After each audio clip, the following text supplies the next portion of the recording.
आज या ठिकाणी आपण बघत आहात आपल्यासमोर ही राहता बस स्थानकाची इमारत सन 2011-12 मध्ये बांधण्यात आलेली आहे। राहता बस स्थानक BOT तत्वावर अतिशय सुंदर इमारत बांधण्यात आलेली आहे। राहता तालुक्याचे आमदार नामदार विखे साहेब यांनी राहता तालुक्याला बस स्थानकाची सुंदर इमारत दिली। तथापि या ST प्रशासनाचे जे अधिकारी आहे त्यांच्या दुर्लक्षामुळे राहता बस स्थानक परिसरात अनावश्यक वृक्षांची लागवड करण्यात आलेली आहे। या वृक्षामुळे राहता बस स्थानक दिसेनासं झालं। आपण बघू शकता यामुळे राहता बस स्थानक सहजासहजी प्रवाशांना दिसत नाही।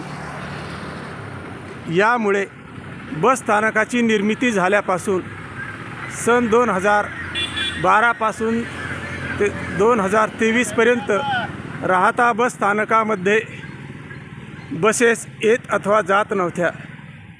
आपण बघू शकता ही राहता बस स्थानकाची इमारत, या इमारतीच्या प्रवेशद्वाराजवळ या प्रशासनाने अथवा जे कोणी जबाबदार असतील त्या व्यक्तींनी या ठिकाणी कोणत्या प्रकारच्या व कशा वृक्षांची लागवड केलेली आहे। ही राहता बस स्थानकाची कमान उलट्या बाजूला लावली, गुलमोहर वृक्षामध्ये गुंफलेली आहे। अर्थात आपण हाही विचार करू शकता की ही बस स्थानकाची कमान प्रवेशद्वाराला असणं अपेक्षित होतं, परंतु ती उलट्या बाजूनी लावण्यात आलेली आहे। ही बस स्थानकाची कमान वादळ वारा आल्यानंतर कुठल्याही क्षणी पडू शकते। या परिसरामध्ये बस स्थानकात येणारे प्रवासी आपली वाहने पार्क करतात अथवा थांबतात। या ही कमान पडली तर कुणाच्या जीवितास धोका होऊ शकतो। ST प्रशासनाला आत्तापर्यंत याबाबत वारंवार अवगत करून दिले, तथापि ST प्रशासन जागृत होण्यास तयार नाही। आज बहुतांश प्रवासी हे राहता बस स्थानकात येऊन बसतात, परंतु आपण बघू शकतो की या राहता बस स्थानकात सध्या आज मितीस 2 कंट्रोलर आहेत। ह्या कामाची वेळ शिफ्टप्रमाणे सकाळी 6 ते 2, दुपारी 2 ते 10 अशी असायला हवी, परंतु आगार प्रमुख कोपरगाव यांनी कामकाजाची वेळ कमी करून ती सकाळी 6 ते रात्री 8 पर्यंत ठरवलेली आहे।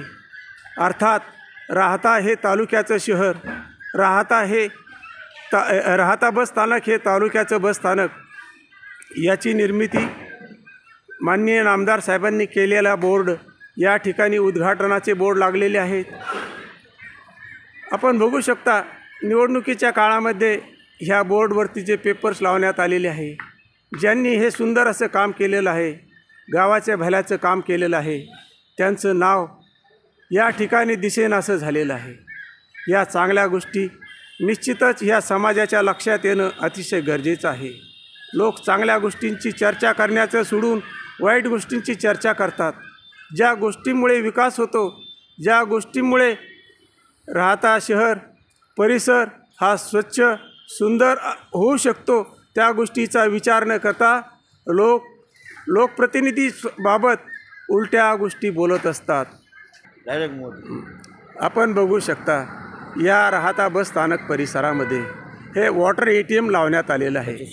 अनेक वर्ष झाली, वर्षानुवर्ष ते बंद आहे, जनतेच्या कुठल्याही वापरात नाही, तथापि ते तेथेच ठेवण्यात आलेलं आहे। यामुळे या परिसरामध्ये अनाधिकृतपणे व्यवसायात वाढ होत आहे। याकडे ST प्रशासन दुर्लक्ष करतं।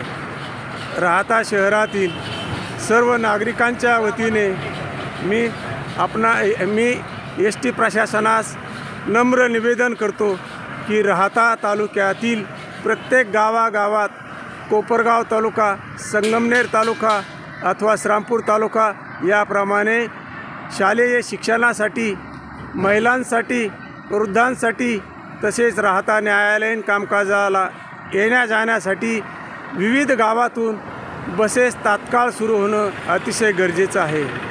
राहता शहरातील नागरिक जर त्यांना या पुढील काळामध्ये या सुविधा उपलब्ध करून दिल्या नाही तर ते निश्चितच आंदोलन उभं केल्याशिवाय राहणार नाही. याची एस टी प्रशासनाने नोंद घेणं अतिशय गरजेचं आहे. जय हिंद, जय महाराष्ट्र.